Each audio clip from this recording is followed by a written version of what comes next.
What's up guys, and welcome back to the shop. Today I finally got my hands on a flash tuner and I went with the FTECU, and the main reason for that is I wanted to be able to kind of do it with you guys, show you how to do it and make the experience a little bit easier. It's mainly a series of two separate cables, such as this cable we have to actually wire into the ECU's harness, and then this is just what simply plugs into this harness that stays in the bike, and this piece will plug directly into our computer. And we have to use a Windows PC, which kind of sucks because I had to find an old piece of crap computer lying around so I could actually do this job, because I'm mainly a Mac user, but whatever. I've got a little Windows PC set up, I've got the FTECU software downloaded, and I'll go ahead and show you guys step by step the process of acquiring that, installing this, prepping and getting ready for the tune, and then what I actually think about the tune.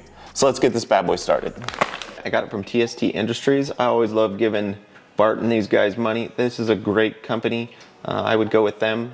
You could also buy it from FTECU's website itself. It's the same exact price. The first thing we want to do here is create an account within FlashTune, and then once we've created the account, we've signed in, we can go into downloads, download this program, which will give you this FTECU suite on your desktop here. Now step 3 is going to be plugging in this USB right here to your computer of the FTECU adapter, and only this USB side. You don't need to plug in the other side because we haven't even figured out how to install it onto the bike yet, just this one side. So once you plug this in, the computer on its own should recognize this USB device when you plug it in and download whatever is required for the device to function on your PC. Now that we've done that, we'll leave it plugged in, and we're going to come here and we're going to actually open up the FTECU software that we've already downloaded and installed onto our computer. And we have an actual login, username and password for the FTECU software. So now once we put in our username and password and we get into this FTECU program, it'll automatically register this device to our account through this FTECU software. All right, so now that we've done that and our device is now registered to our program within our computer, we have to go back to FTECU.com. We want to make sure we're still logged in, and we are going to go to the documents piece right here. Once we click on documents, it's going to take us over to all the information we could download to actually install this onto our computer. Now what's annoying is the Yamaha R7 is not in here. If you scroll down, you will find Yamaha R7, but that's for the quick shifter only, not the information on how to install the bike side harness. So what we're gonna do is, I've already reached out to flashtune.com. They replied back to me with use the Tenere 700. Basically, we need to use the 6-pin Type 9 because that's what's in our R7.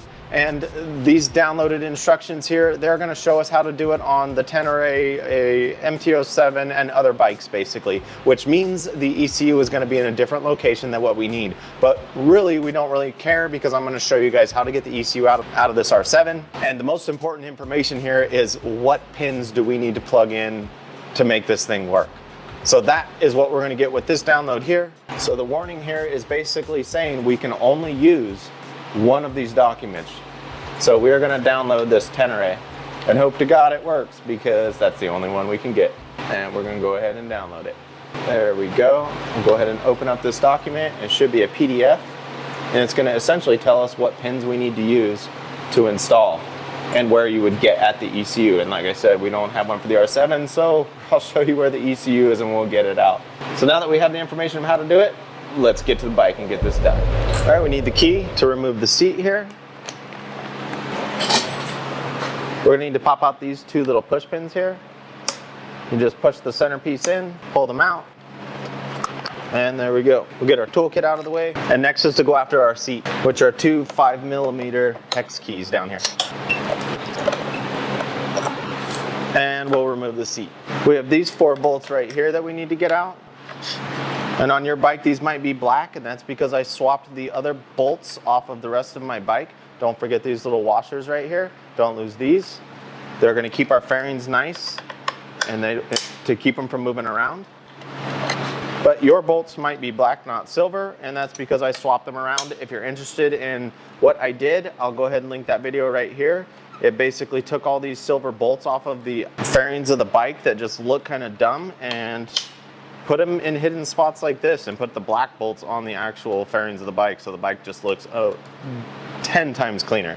So I'll link that video there if you want to check it out. And we're back to some more push pins here. We have one there to push, second one, pull these guys out.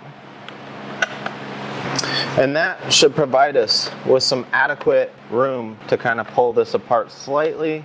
So now it might be kind of hard to see on the video here, but there are 2 tabs that are holding our ECU in place.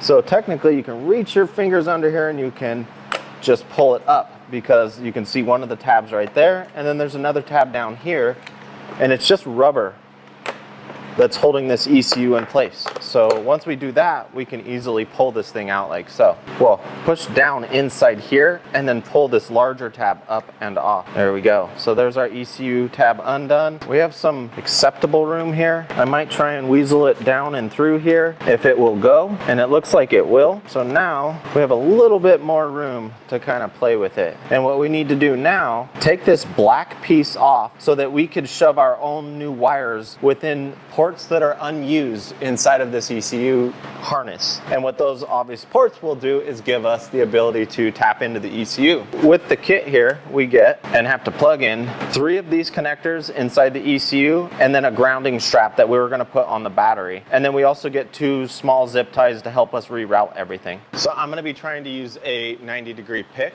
like so to help me get this ECU adapter apart. If you're looking for picks, I'll put a link down in the description in Amazon so that you get your hands on some picks. I've used the hell out of them for almost everything I do on this bike.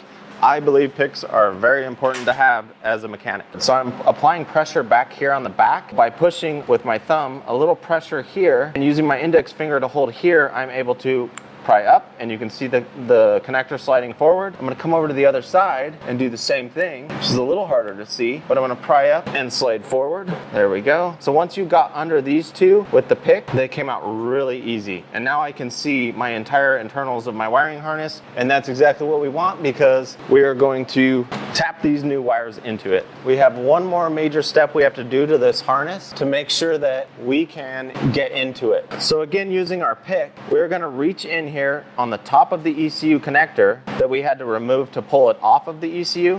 So this would be the top and this would be the bottom, and you can see this white piece inside of here. And what that does is lock the pins in place. So we actually have to unlock those pins, and it's pretty easy to do by reaching in here with the pick and pushing down. And you can see and feel the fact that this plastic piece inside moved down slightly. So we're going to do it on both sides to make sure it's completely disconnected like so. There we go. To make it a little bit easier, looking at the back, you can see there's that little red pin at the top right here. So we're going to call this our top right. We're going to count 1, 2, 3, 4, 5, 6. This one right here is our first pin we need to remove from this harness. I have got some welding cleaning tools. These are cheap as hell. They're very, very tiny and thin. You can use a paper clip if you want, whatever will work. And I'm gonna just try and see if I can get it to poke that connector out, which it looks like it's not strong enough. So maybe a little bit thicker one. There we go. And you see how it's pushing it out? That's what we want. We want to get that little gray connector. And I found it much easier to go from the back. Like, you can still count these pins, 1, 2, 3, 4, 5, 6, and I am pushing this through, which is popping out this little plastic cover that's in there to keep water and moisture from getting in. So here's our yellow connector here. I'm gonna go tab up inside, and you can feel it like completely click in. And now I can't pull the wire out. So there we go. We have our yellow wire inside the cable now. Our next one is going to be the red one, and it's going to be 13. So there's 2 blanks right here, and we're going for this first blank right here on number 13, which is 1, 2, 3, and the 4th one from the left side here. So 1, 2, 3, and 4. There we go. We got her out. Now I'm going to save these just in case if I want to put them back in, or I want to revert back to, you never know. So that is supposed to be our red wire. So we'll go with our red wire. And then if you can see on here, there's one little piece that sticks up on this square connector. We're going to use this piece up. Stick her on in there. and you can feel it click. It'll pop in place, and now it will not come out if I tug it out. One more to go. We have this orange wire here, and it is in the center of all of these, and I'll bet it's that one right there. Hopefully you guys can see it. We got a couple of blanks in there. My apologies, it's so freaking hot in here. That's why I got the fan going, and my camera overheated. So for the last one, for the second row is 1, 2, 3, 4, 5, number 6 position for this orange cable. So you just stick it in, it'll lock in the same as the other 2 wires that we put in. So now we have our red, our yellow, and our orange installed into the harness here. We have all this wired up and ready to go. We need to clean it up a little bit, and this is just electrical tape around this thick rubber material that is kind of holding all the ECU wires together. So I'm going to open this up, and we're going to pack these wires inside here. Now that we have that kind of undone, we can separate this here a little bit, not a ton, and I'm going to put it inside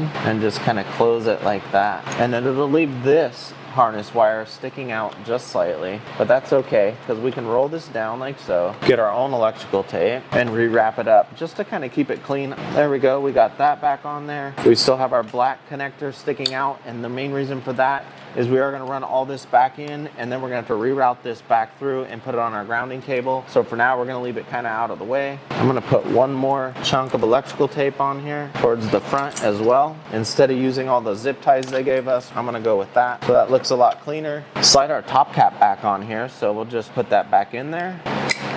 There we go. We'll go ahead and feed all this back in here, like so. Now we got the harness back in place. Got our grounding strap here. Just gonna try and tuck it in. We're gonna get our trusty Phillips number 2. Pop this screw out. Stick it back on top. Now depending on how many things you put in here, it might be difficult to get this grounding block in here to come back up, but you can always stick a pick under there and get that little block under there to grab. Sometimes easy, sometimes annoying. It's on there. Our grounding wire is in place, kind of hidden up under here a little bit. Not great routing. You can get better with the routing if you want. Before we put our ECU back in, I'm thinking this connector would be better off sitting back here. So I'm gonna route that in here as well. And I want to keep it out of the way because I want the ECU to sit in here flush, and then I'll just set this right on top of the ECU. Now that we're done with all this, we actually have to close this connector that we took apart. Our pick back in here, we can pop it up, and now our pins are all locked back into place, and we should have no problem installing our ECU at this point. So it'll slide in there, rotate this clamp, it'll snap into place, and now our ECU is installed again. We look to see what ECU you have. I happen to have the BEB 8591 Alpha 40, which means I have the California version of this ECU. So remember, we have these 2 rubber pieces here. They go on little flaps inside. So we'll go ahead and slide our ECU back in here. Take a little finagling here as usual. Just be nice to this stuff. But once you get it worked back around, you'll be able to easily see these plastic pieces that hold the ECU in there. I got one in already.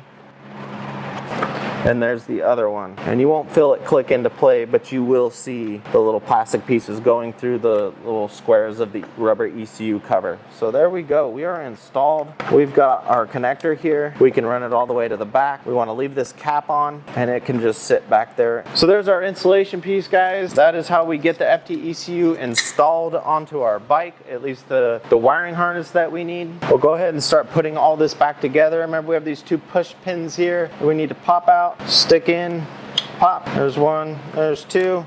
Now when putting these top fairing pieces back in, you want to make sure that you get this little clip to go into the actual fairing piece. Same on this side, you have this little flap.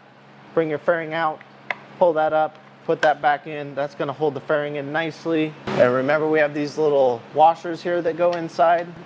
Put those back in. Got those 4 back in place, and then we have our 4mm silver bolts that we're going to put back. Run these 4 mils down real quick, and then back to this guy, this little lip right here, put it on. There we go, it's grabbing the light. This back in. We'll get our seat installed again.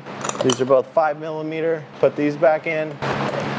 We put our toolbox back in here, put our little last plastic flap in, Pop these guys out, put them in, pop them out, put them in, and then snap them in, reinstall our seat. So that about wraps it up, guys. We've got the wiring harness inside the motorcycle. We've got the dongle and everything to make the computer work properly. We got it attached to the FTECU software and the account that we got lined up for it. We are totally ready for the unrestricted map that we're gonna put on this thing that comes with the FTECU. So we'll go ahead and do that next week. I'll get the map installed and we'll get this bike out for a ride and see if we like the tune. So thanks again for watching, guys, and I'll see you next week.